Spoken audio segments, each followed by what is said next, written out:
Hello everyone, and welcome to the latest in BDO series of international tax webinars. My name is Malcolm Joy. I'll be chairing the webinar today. But we're going to be taking a look at the latest from the OECD, the fundamental reform of the tax treaty network, as we've titled the webinar, looking at the multilateral instrument which changes tax treaties. Just a couple of housekeeping points to start with. This is a webinar which is coming to you through the internet and your laptop, so the audio should come through to you without you having to dial in. Occasionally, however, we do find that people have some difficulties with the audio, particularly if the bandwidth isn't particularly strong where they are. On the right-hand side of your screen, you'll see a phone symbol with a question mark. If you are having trouble with the audio, if you click on that phone symbol, then dial-in numbers will appear, which will give you a better quality of audio. For those of you who are in the US, we do offer CPE points for attending this webinar. You do need to respond to at least 75% of the polling questions that will pop up on the right-hand side of the screen at fairly regular intervals throughout the webinar. We won't be pre-announcing the polling questions, so please do keep an eye out for those questions when they pop up. Certificates will then be sent out via BDO in the US, and they will take a few weeks to arrive to you, so do please be patient with those, but certificates will follow on, providing you have responded to the requisite number of polling questions.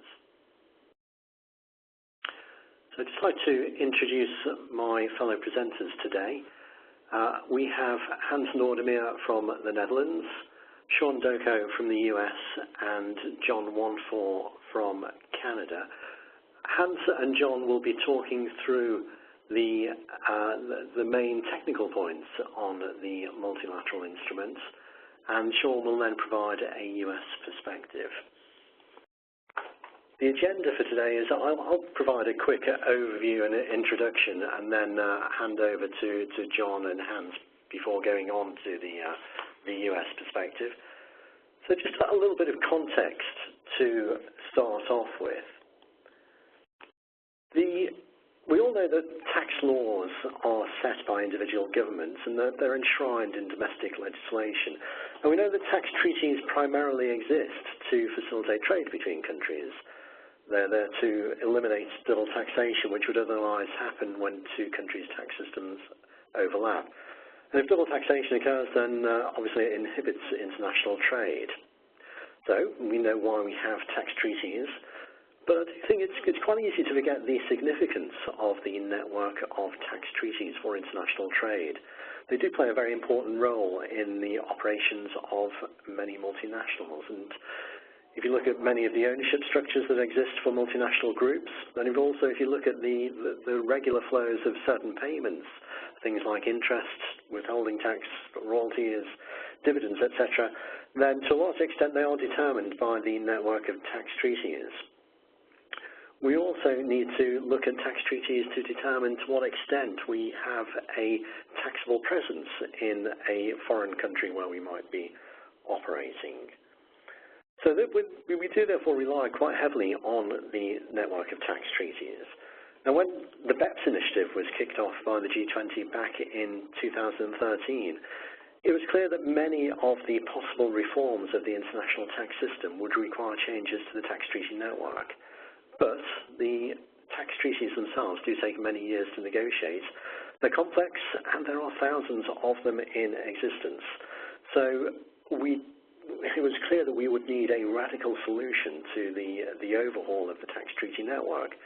The multilateral instrument, which is the subject of this webinar, is this radical solution, which is put forward by the OECD. As I mentioned earlier, Hans and John will talk us through how the multilateral instrument works and what the implications are of the changes that are being put through in the multilateral instruments.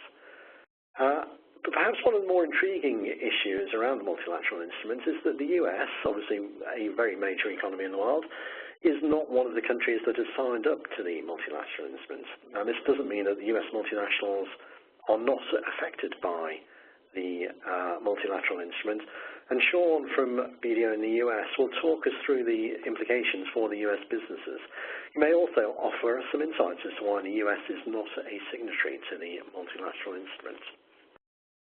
So, without further ado, I'm going to hand over to John, who is going to talk us through what the multilateral instrument actually is. All right. Thanks very much for that introduction, Malcolm. And as Malcolm has said, when the OECD began its work on reforming the international tax system back in 2013, it realized that to implement many of the recommendations, changes were going to have to be made to tax treaties, which to a large extent are based on the OECD Model Tax Treaty. And as Malcolm also alluded to actually amend those treaties, the traditional process for doing that is to negotiate tax treaties bilaterally between two countries and then go through a process of ratification between those two countries. There are about 2,300 tax treaties globally, and the process of renegotiating a country's entire tax treaty network and ratifying those treaties was just a task that just seemed too great. It would take years, if not decades, to be able to do that. Not only that, if countries were going to renegotiate their treaties, they would negotiate on their more important treaty partners first, and then the smaller countries or the less important tax treaties would probably get left behind. And therefore, it was not a surprise to see in the BEPS action plan action point 15, and this is the very last action point, which called for the OECD to explore the feasibility of a multilateral instrument to basically expedite the entire process of amending tax treaties. So from 2014 to November 2016, the concept of an MLI, multilateral instrument, I'll refer to it as an MLI now, was examined. They ultimately came to the conclusion that they determined it was legally feasible, and the legal text of the instrument was drafted and agreed upon by approximately 100 countries that participated in the process. That text was released by the OECD in late November 2016 and has been open for signing by countries since the end of 2016. But the big signing date was at the OECD in Paris on June 7th, 2017. And on that day, we learned which jurisdictions signed up for the treaty, signed up for the multilateral instruments, and how those jurisdictions were intending to use the MLI. On that day, 68 jurisdictions, there were actually 67 signatures, but China signed on behalf of Hong Kong as well, signed up for the multilateral instrument, impacting approximately 1,100 tax treaties when it's ultimately ratified at approximately those 2,300 tax treaties globally. And 9 additional jurisdictions indicated that day an intent to sign the MLI in the near future, and a few more have signed up since June 7th. By the end of 2017, the OECD expects approximately 100 jurisdictions to sign up, and this is quite an achievement, I think, by the OECD. Malcolm's already alluded to the fact that the U.S. has not signed up. Most people do not see this as significant, and Sean will get into a little bit more detail about that later, but mainly because the U.S. Model Treaty basically already meets most of the BEPS minimum standards on treaty-related provisions anyway. To me, this is one of the BEPS project's biggest successes. I think for the first time, we have a process where tax treaties can be modified without going through the traditional bilateral treaty negotiation and ratification process, which happens bilaterally. This means that the treaty-related changes will probably effectively be implemented over the next 2 or 3 years, not over the next several years or even decades if we had to go through amending the entire process. Let's take a look at how the MLI is going to work from a big picture point of view. So basically what the MLI does, it actually doesn't amend the text of tax treaties. What it does is it modifies tax treaties. So it actually sits beside a tax treaty and will modify the text. So when you're reading a bilateral tax treaty now, once the MLI is ratified, you'll have to look at the wording of the bilateral tax treaty, and then see how the multilateral instrument will impact or modify the wording of that particular tax treaty. A lot of people have been asking, will consolidated tax treaties or text of tax treaty be prepared by countries? The answer to that is I understand that some countries are considering that, and probably we will do that. The OECD will even assist countries in doing that, but it's important to recognize that this will not be the legal text. The actual legal text will still be the bilateral tax treaty that's in place as modified by the MLI, which will sit beside it. The MLI is in the OECD's two official languages, English and French, and those are the two official versions of the multilateral instrument. Translations into other countries will likely be available. I understand Spanish has already been done, but again, the official version is only in those two languages. Countries that sign the MLI, and we learned this on June 7th, will choose which parts of their tax treaties they wish to modify and with which countries. So when we saw the announcement on June 7th, and we're continuing to see, we're seeing countries saying, yep, I've signed the MLI, this is what I want to use the MLI for, and these are the treaties that I intend to be modified by the MLI as long as the other country agrees as well. And so we had these lists of the countries. So, for example, Canada on June 7th announced that they wanted the MLI to apply to 75 of our tax treaties out of 93 tax treaties, and there were only certain provisions of the BEPS recommendations that we wanted to the MLI to actually modify the wording of our tax treaty. When we get a match, and once the MLI has been ratified, then the MLI will modify the text of the existing tax treaty.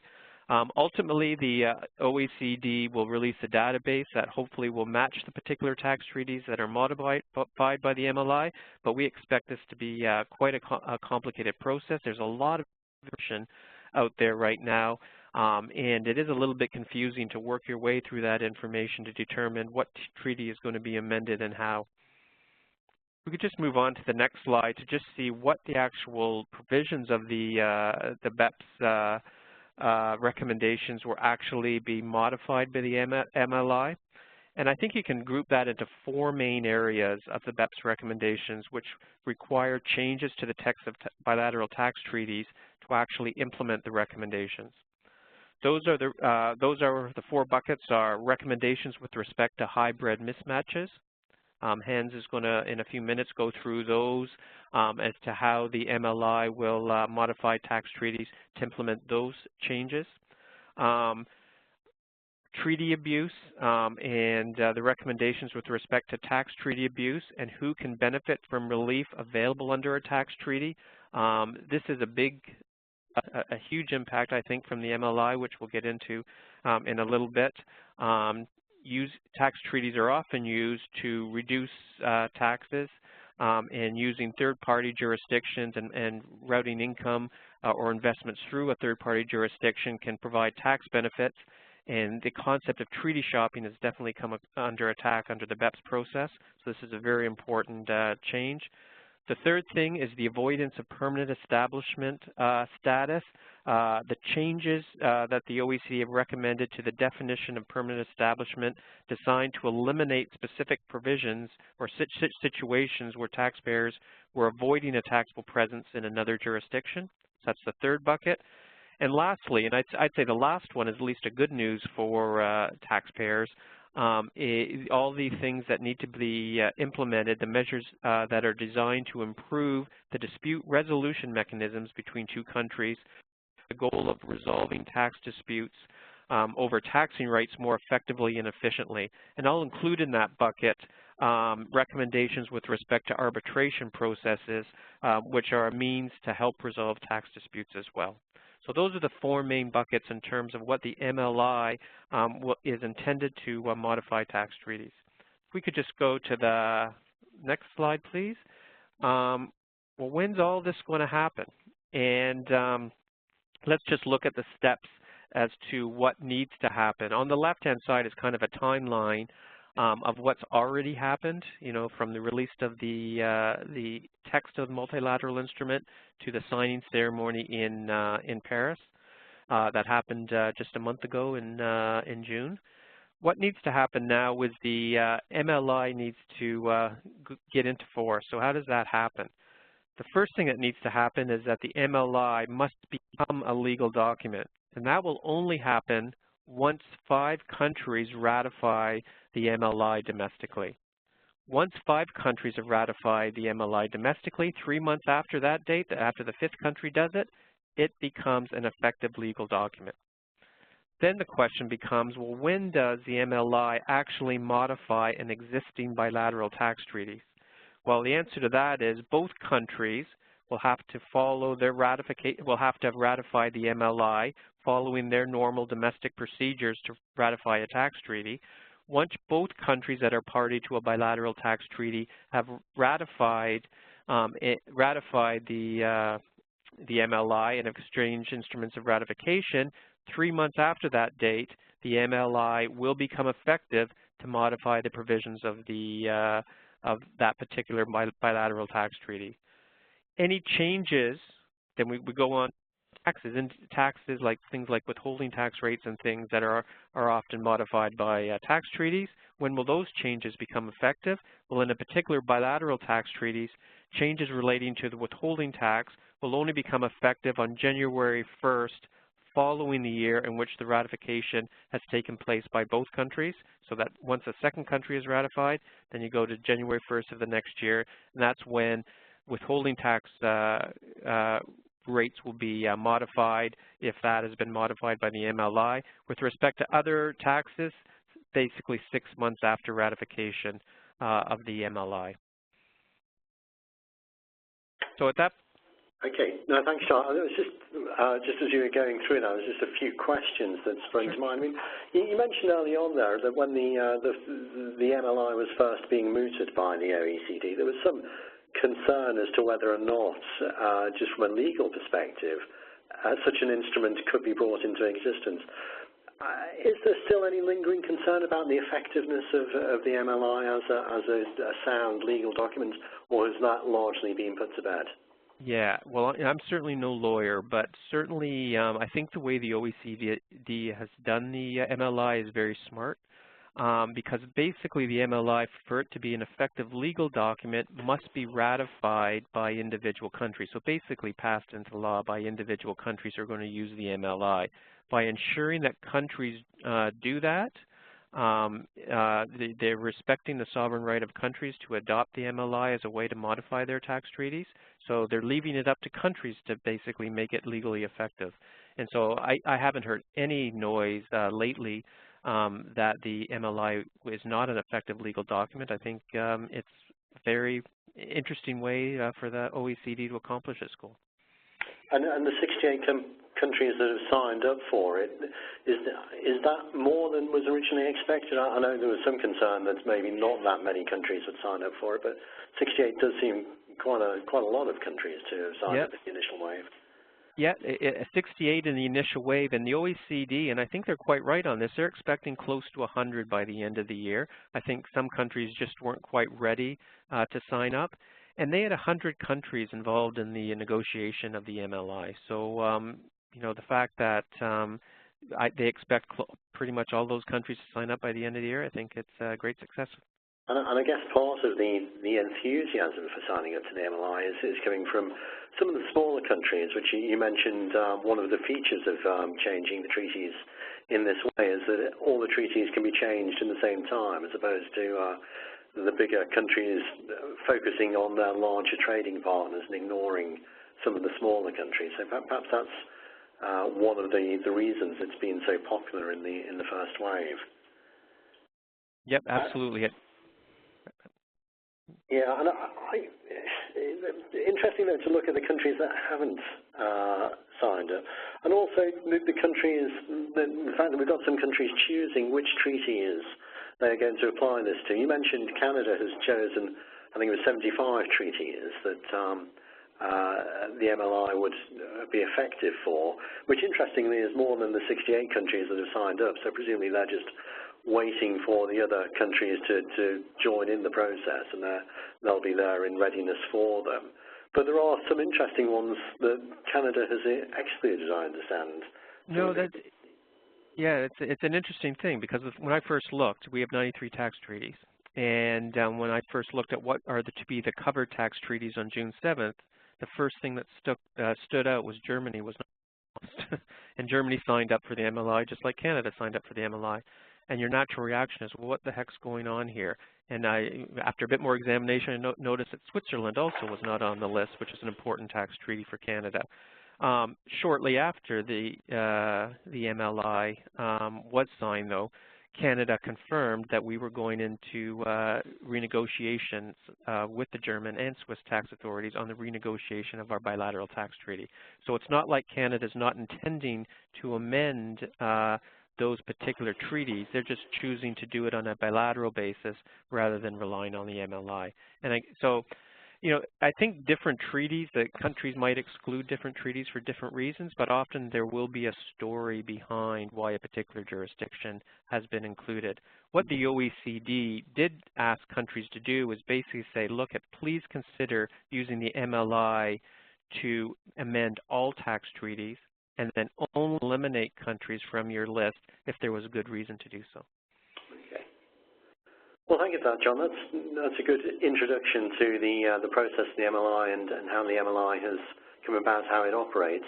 We're going to turn now to look at some of the specific areas affected by the MLI, and Hans is going to talk us through that. Thanks, Malcolm. Yes, indeed, I will be addressing some of the areas affected by the MLI, and I will do this following the outline of the MLI as given by John. Yeah, as you can see, one of the affected areas concerns transparent entities. Article 3 is dealing with that. It's what we call not a minimum standard. It means that countries can opt in and out of this provision. And we also need to note that some countries will already have domestic legislation that counters the use of hybrid mismatches. And finally, it's very important to realize that in the European Union, the Anti-Tax Avoidance Directive will be extended in 2020 to also address this point. So what does Article 3 of the MLI cover? It ensures that tax treaties can only apply to persons that are a resident, and it means that tax treaty benefits are only available for transparent entities to the extent that the income is effectively taxed in the state of residence, and thereby avoiding double non-taxation. And Article 3 also ensures that there is no excessive double tax relief given in case the same income is taxed in the hands of different taxpayers. We have looked at some of the MLI positions that countries have made public when they signed up for the MLI, and certain countries have elected not to apply the entire Article 3, and notably among them are Canada and Germany. So this is one of the examples of countries picking and choosing which articles they will want to apply. So what does this mean in practice? If we go to the next slide, then we can see an example of a situation that is called by Article 3. We have a US C Corp and a tax haven company which own shares in a company resident in country X through a hybrid entity, a US LLC. The LLC is transparent for US purposes and not transparent for X country. So what does it mean for interest payments? What withholding tax should country X apply? The result of the MLI is that insofar the interest is being allocated to the C Corp, the treaty withholding tax rate should be applied, whereas insofar the interest payment relates to the tax haven company, the full withholding tax rate needs to apply. So this is an example of the effect of the MLI. If we move on to the next slide, another area that's going to be affected by the MLI are dual resident entities. Again, this article is not a minimum standard, so countries can opt in and out of it. And the purpose of this article is to avoid tax arbitrage by entities resident in two countries. The article also allows that the tiebreaker becomes subject to competent authority agreement rather than place of effective management. And countries can opt for the fact that if there is not a competent authority agreement, that treaty benefits are denied to that dual resident entity. Again, we've seen that some countries do not want to apply this article, notably Canada, Germany, and Luxembourg, and also some examples of countries that deny treaty benefits in the absence of such competent authority agreement, and Australia and Japan are examples of that.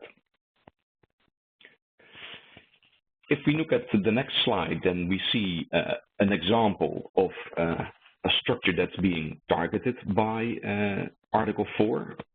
So here we have Company 2, which seems to be resident in two countries, and the objective of the structure was to deduct losses via tax consolidation in two countries. Well, the effect of Article 4 will be that there is not an automatic tiebreaker anymore. So it may prevent two countries taking a different view as regards the tax residence of a company.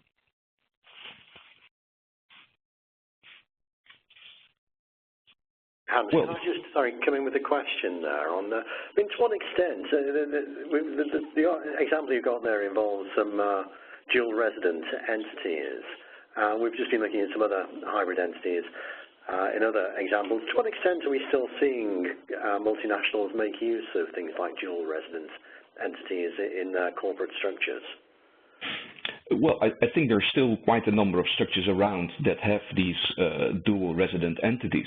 But over time, we've seen that countries in their domestic law have enacted rules preventing use of these hybrid companies. And I think the MLI will have the effect that even in more situations,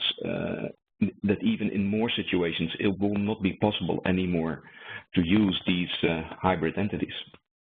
And I'm guessing, from my experience, the dual residence entities are probably more a feature of Canadian or US groups rather than necessarily European structures.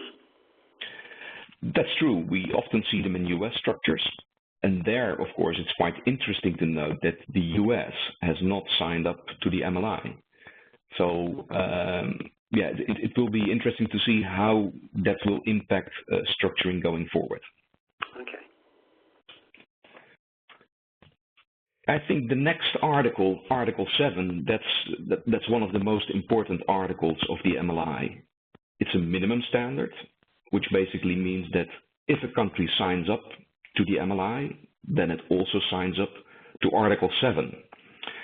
And Article 7 does give countries 3 ways to counter prevention of treaty abuse by means of either a principal purpose test, or the combination of a principal purpose test and the simplified limitation on benefits clause, or even a detailed limitation on benefits clause and combined with the principal purpose test or anti-conduit rules in the tax treaty.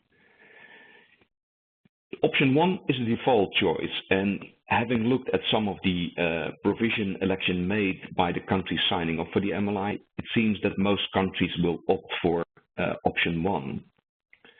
So what does it mean? It means that in essence, when you sign up to the MLI as a country, this country adopts measures to prevent treaty abuse. And yeah, I think we have to realize that this will have quite a serious impact on international tax structures.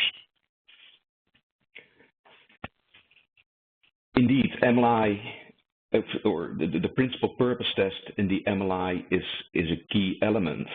And if you look at the definition on the left side of the screen, then it's also quite broad, because a reference is made to a benefit under a covered tax agreement shall not be granted. So this is quite broad, and in essence much broader than, for instance, the beneficial owner test that we see in many treaties as regards withholding tax. So a benefit, it's not just a benefit in relation to reduced withholding tax. That's something we have to realize. Also, you see in the definition that it refers to one of the principal purposes.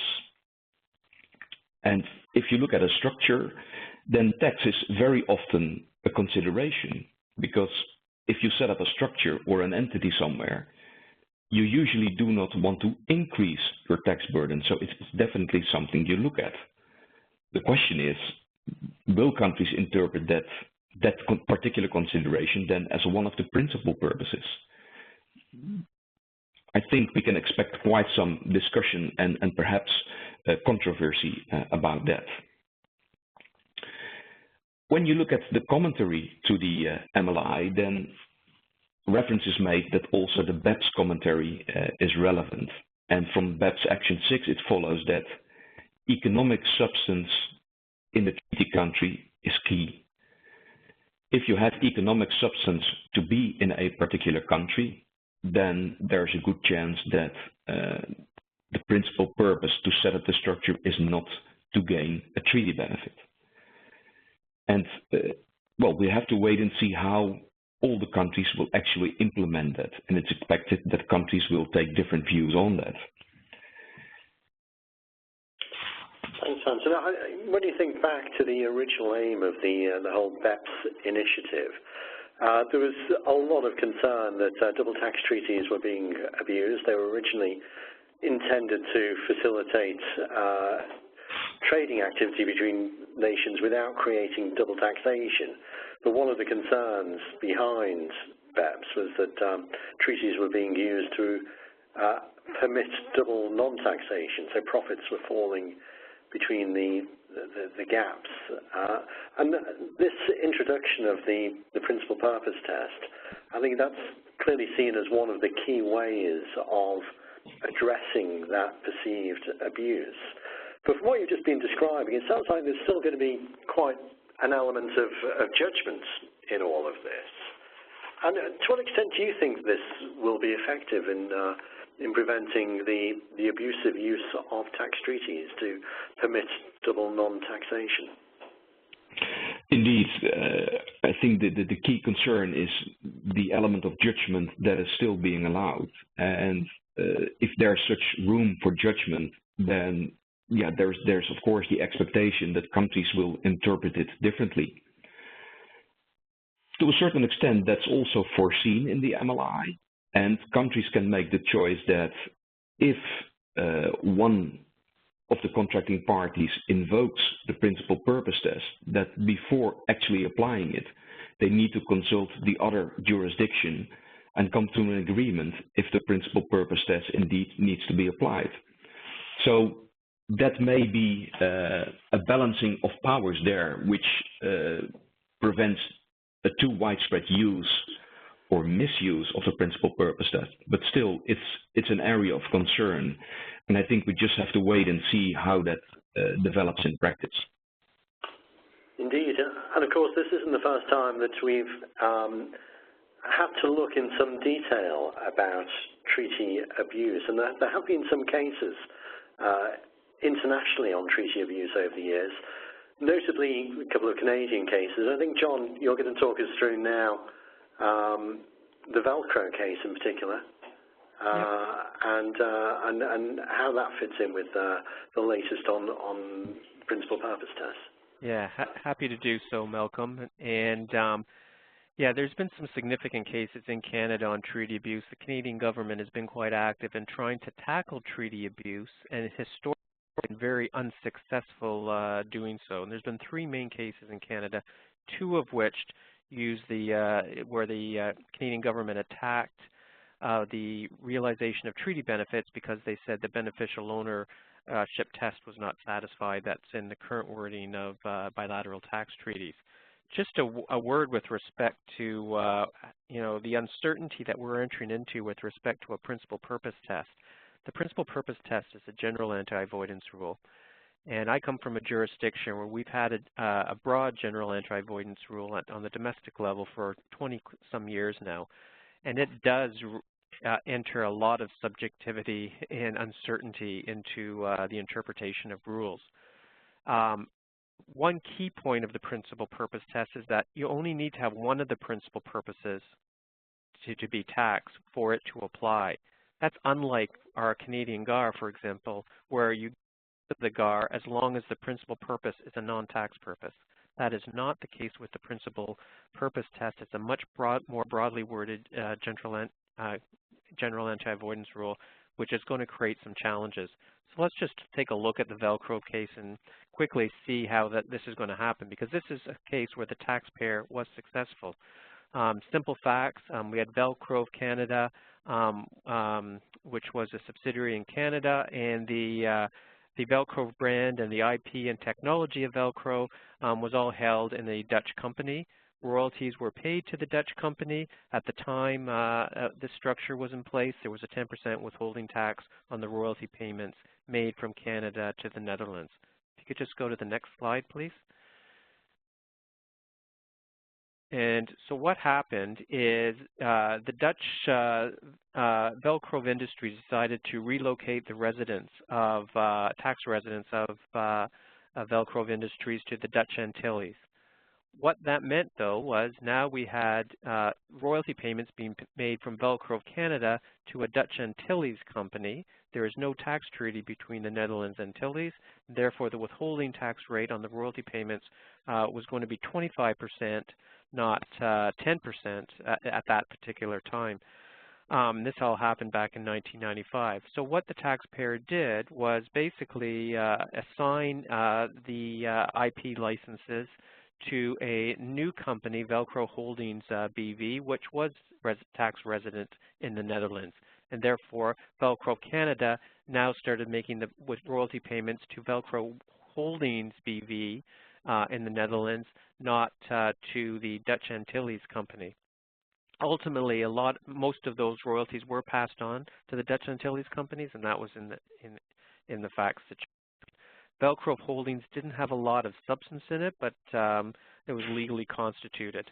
The Canadian government used the concept of beneficial ownership to attack this particular structure, saying that beneficial owner of the IP was not Velcro Holdings, but was Velcro Industries, which was resident in the Dutch Antilles. And the taxpayer was successful in getting the courts to agree that the beneficial ownership of the IP was Velcro Holdings BV.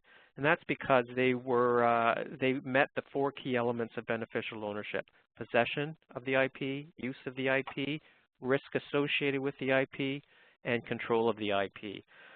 When you look at the underlying facts of this case, though, you realize that there wasn't a heck of a lot of substance in Velcro Holdings BV. So now that we come to an era where the I is going to modify tax treaties and introduce a principal purpose test, does this structure continue to work under the principal purpose test? I would suggest to you that there's a huge risk here that this is going to be a big problem. Is one of the principal purposes of inserting Velcro Holdings into this structure to reduce taxes. And I think that's going to be a very difficult test to meet for Velcro going forward. If you just move to the next slide. This is another situation where, a very common situation where an intermediate holding company is used, again, to reduce withholding taxes. You have a parent with a subsidiary in another jurisdiction. They want to take dividends from the subsidiary up to the parent. If they can insert an intermediary holding company in the structure to reduce the withholding taxes on the dividend, they can realize a tax benefit. Again, in the past, those types of structures, certainly from a Canadian point of view, were held to be legally effective. This one looks a lot like the Prevost case, which was argued in Canada a number of years ago. And that was held to be effective from a tax point of view, to realize tax treaty point of views, again, because the holding company was the beneficial owner of the shares of the subsidiary company. Now putting a principal purpose test into this situation, what is the principal purpose, or is one of the principal purposes of this structure to realize a tax benefit? Again, that's going to be a very difficult test to meet. When you look at the commentary that Hans referred to, and there's a few examples now that are going into the commentary. I think what's key is if you have a holding company which has very little substance, that is basically legally constituted, but not a lot of substance in that holding company, I think the principal purpose test is going to cause you some huge problems, and you really need to take a look at those structures.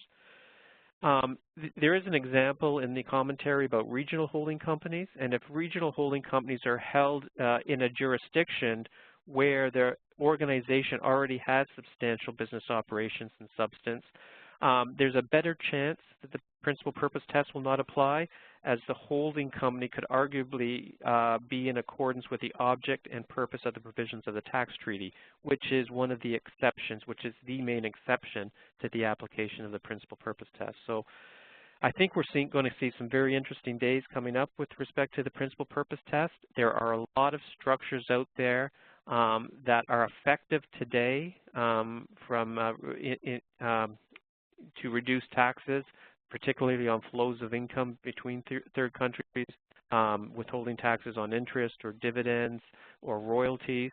I think what you're going to find under a principal purpose test, if there is not substance in those jurisdictions, they're going to have huge issues going forward, and they're going to need, companies, organizations are going to need to relook at their structures to see what they should do as a result of the impact of the MLI.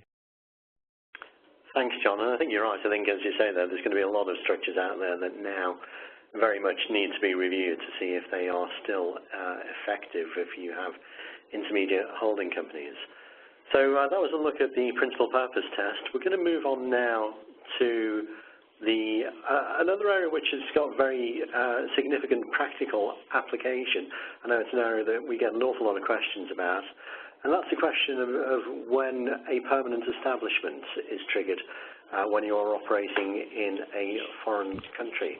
And I think Hans is going to talk us through these changes. Yes, indeed, Malcolm. Also an important part of the MLI is the what I've called avoidance of PE articles 12 to 14. They are aimed at situations where groups are trying to avoid having a taxable presence. Again, it's important to realize that this is not a minimum standard, so countries can opt in and out. And basically, three situations are being thought of: commissionaire structures, auxiliary activity structures, which I'll talk about a little bit more later on, and splitting up of contracts. Because many treaties, they have a period of 12 months if you do a project that becomes a taxable presence. And what we've seen in practice is that companies split the activities over more entities just to fall below the threshold of the 12 months. So these articles 12 to 14 create what I would call new PEs. And there has been much debate about that, because one of the practical problems is, what is the profit that needs to be allocated to these new PEs? And yeah, I think that also perhaps explains why quite a number of countries have said that they will not apply Article 12. For instance, Australia, Canada, Germany, Luxembourg, and UK. Or countries that will not apply Article 14. They are also listed on the right side of your screen. So although these articles, these new PEs, could have quite a substantial impact, early indications are that quite a number of countries will choose not to adopt these articles. If we move on to the next slide, going into a little bit more detail about Article 13, you may be aware that the current tax treaties often list certain auxiliary activities that are considered not to be a taxable presence. For instance, if you have a warehouse to store goods, or if you have a warehouse where you keep stock for speedy delivery to clients, or if you use an office to purchase goods, or collect information. Currently, those activities are not considered a taxable presence. The MLI is going to change that because they have added a provision that these activities can also become a taxable presence if they are of a key nature for the business. For instance, examples that are given, if you are a web store and the part of your business model is bring your goods very quickly to the clients, then a warehouse in a local country performs a vital function in your supply chain, and that becomes, under the new rules, a taxable presence.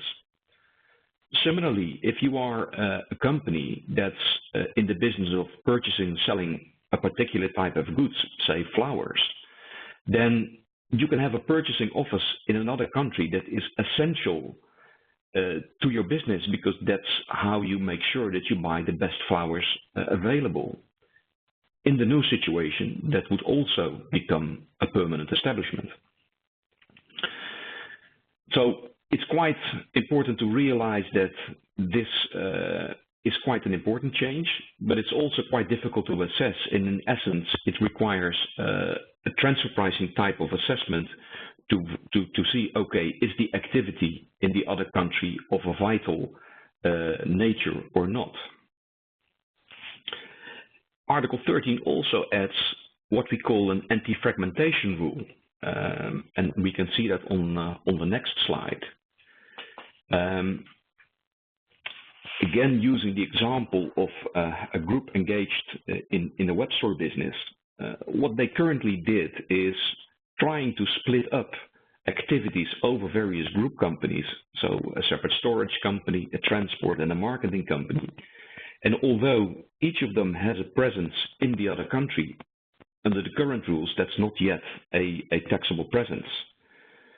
What the anti-fragmentation rule says is that you need to add the activities of related parties together to see if those combined activities in the other country are of a vital nature, and then you have a taxable presence.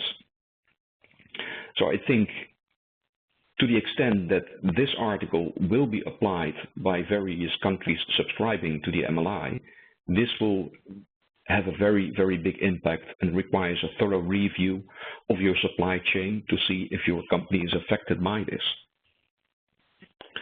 Thanks, Hans. So it's interesting you were saying earlier on about the countries that haven't signed up for the permanent establishment article when they've signed up for the MLI.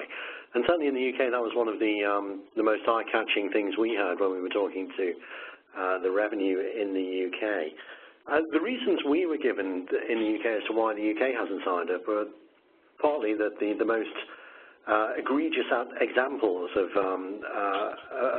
PE avoidance were being dealt with by the diverted profits tax in the UK, which is a very UK tax. It's not something that's very widely been implemented elsewhere. And also, I think there was concern that the changes to the PE definition could result in lots of companies having to file tax returns, but not actually much extra tax being paid as a result of those. Do we know why other countries have chosen not to introduce the changes on permanent establishment definition? Well, what I've seen so far are basically some of the arguments you've already mentioned. It could create quite a number of PEs, which could increase the compliance burden of companies very much. But at the other side, if there's not much profit to be attributed to those PEs, then yeah, it will bring very little tax. So if you weigh then compliance obligations on one side, very little tax revenue on the other side, I can see that as being a very good reason that tax authorities do not want to go there. On the other hand, the OECD will provide further guidance on profit allocations in situations like this. So it could very well be that over time, the view of countries will change, and that this becomes much more widespread adoption by the countries subscribing to the MLI. Okay. Thanks. Shall we move on to the next slide then, and disputes and arbitration? Yeah, I think from what we've talked about so far, and also what John has mentioned, some of the concepts being used in the MLI are open to different interpretation. So it's not unlikely that disputes will arise. And in that sense, it's very good to see that the MLI does contain several articles that deal with mechanisms for resolution of disputes. And I've looked at a number of countries to see what their position is, and I've only checked the countries listed on the right, but all of them, they are opting for Part 6 arbitration. So to that extent, the MLI does provide some recognition of potential disputes and also some solutions for that. Yeah, I think then if we move on to the next slide, sort of summing up what we've heard so far about the MLI, what does it mean in practice? As John mentioned in the beginning, once the MLI enters into force, so once 5 countries have subscribed and ratified, then tax treaties can change. And the OECD has mentioned that from the current country positions that have been made public so far, already more than 1,000 tax treaties are potentially affected. And that's a huge number. And I think for companies operating in many jurisdictions, the challenge is to keep track of at what moment does the MLI actually have impact on a particular tax treaty. Once you've identified that, then you need to check, okay, what changes in the tax treaty that's currently in place between 2 of those countries, and where do you find those tax treaties?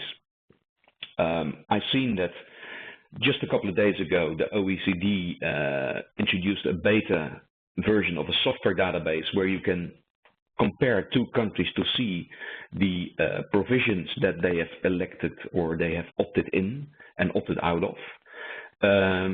But still, the most important moment will occur when a match is between 2 countries that have signed up for the MLI and what the impact is. So I think, yeah, the suggested approach to keep this task manageable is that for your group, you identify which treaty benefits are the most important and keep track of those developments, or at least those treaty developments. And then as a follow-up, do a more thorough impact review, because once a treaty is changed, you need to see what has exactly changed in the treaty. Of course, BDO will be happy to assist you with that. And then I think as a final observation, also John mentioned that some countries have opted not to bring all their tax treaties under the MLI. So you might say that the MLI perhaps is temporary in the sense that if a country will renegotiate a tax treaty with another country, then they may incorporate in that treaty some of the elements or all of the elements that are now in the MLI. So maybe over time, many, many years away, the MLI becomes obsolete and we only have to look at tax treaties again. But yeah, that's something we'll have to see in the future. And I guess in the meantime, quite a lot of complexity, just working our way through what has changed and what hasn't. So thank you very much for that, Hans and John, for your talk through. Now just going to move over just for the final 5 minutes or so to a view from the US. And thank you, Sean, for waiting patiently on this webinar. But Sean, do you want to just talk us through how US groups should be looking at the changes that we've just been hearing about in the MLI? Sure, I can cover that. So, I mean, as was mentioned earlier, the United States did not sign the multilateral instrument. So I believe the last time I checked, it's the United States, Brazil, and Saudi Arabia are the only 3 countries out of the G20 that did not sign. In the case of the United States, the head of the OECD tax unit, Pascal Saint-Amans, he even stated that given the U.S.'s tough anti-abuse measures in its tax treaties, the fact that the U.S. didn't sign isn't really a serious problem for the success of the multilateral instrument. And so ultimately, I think the bulk of the multilateral instrument it is really consistent with the U.S. tax treaty policy that the Treasury Department has already been following for several decades. So I don't think there's a lot of concern regarding the fact that the United States didn't sign the multilateral instrument. And really, I think, like I mentioned, in general, I think the U.S. tax treaty network has a relatively low risk of base erosion and profit shifting issues. Out of the, I think, 60-some treaties that we have, all of them, except for maybe 5 or 6, have some sort of form of a limitations on benefits article, right? An article specifically designed to prevent treaty shopping and to prevent non-treaty jurisdiction residents from improperly claiming treaty benefits. And, a lot of our treaties already include arbitration provisions, including many treaties with mandatory arbitration provisions. So the United States, we already have binding arbitration in force signed or agreed upon in principle with, I believe, 8 of the countries that have signed on to the arbitration provisions in the MLI.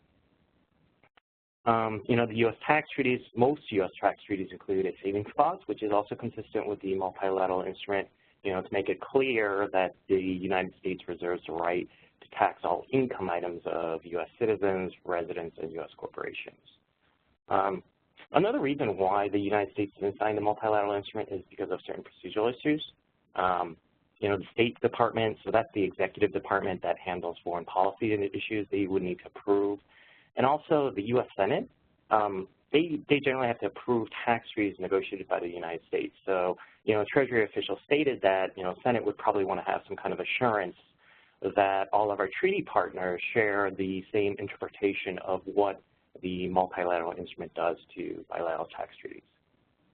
But going back to your question, Malcolm, I mean, even if the U.S. didn't sign the agreement, the multilateral instrument, it's still going to have an impact on U.S. multinational groups, and these U.S. companies really should be reviewing the impact the instrument can have with regards to subsidiaries located in jurisdictions that have signed the instrument. And in particular, they really should be reviewing the tax consequences of foreign-to-foreign entity relationships within the multinational group.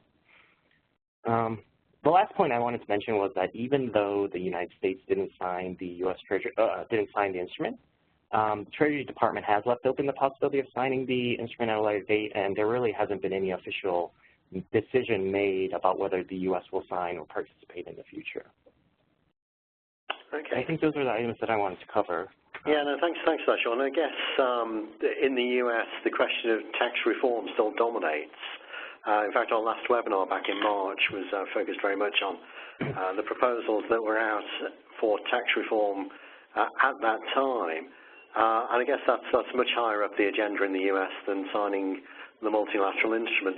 But perhaps just very quickly, has there been any change in mood in the U.S. recently in terms of the likelihood of reform coming through in sometime in 2017? Is that still on the cards, do you think?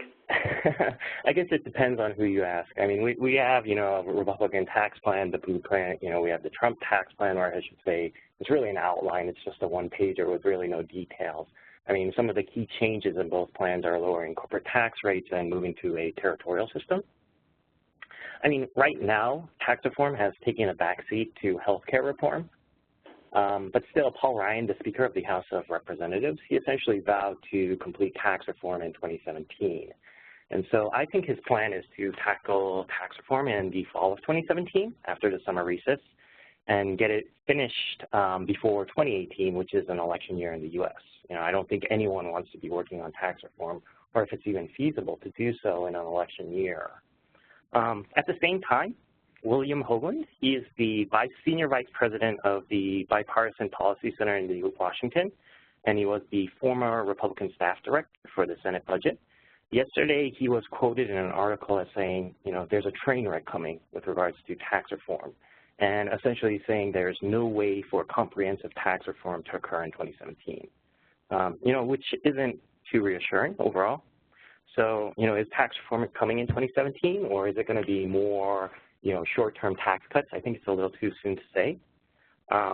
Ultimately, given the dysfunction that exists within, our federal government, it does raise questions in my mind whether, they'll be able to get their act together and actually agree, upon getting something done. So I know that doesn't really answer your question. I think it's still too soon to say one way or the other. No, that's very helpful, and thank you very much for giving us your thoughts on that. We are just about up on time. We have had a few questions coming in. There's a Q&A facility on these webinars, and people have been asking questions. So we have attempted to answer a number of those as we've gone along. The ones we haven't answered, we will get a response out to you after this webinar. So it just remains for me to say thank you very much to all of you for dialing in. Thanks in particular to my fellow panelists, speakers, Hans, John, and Sean. And to remind you that the next webinar in our series of international tax webinars will take place on the 10th of October. So I look forward to welcoming you back then. Thank you.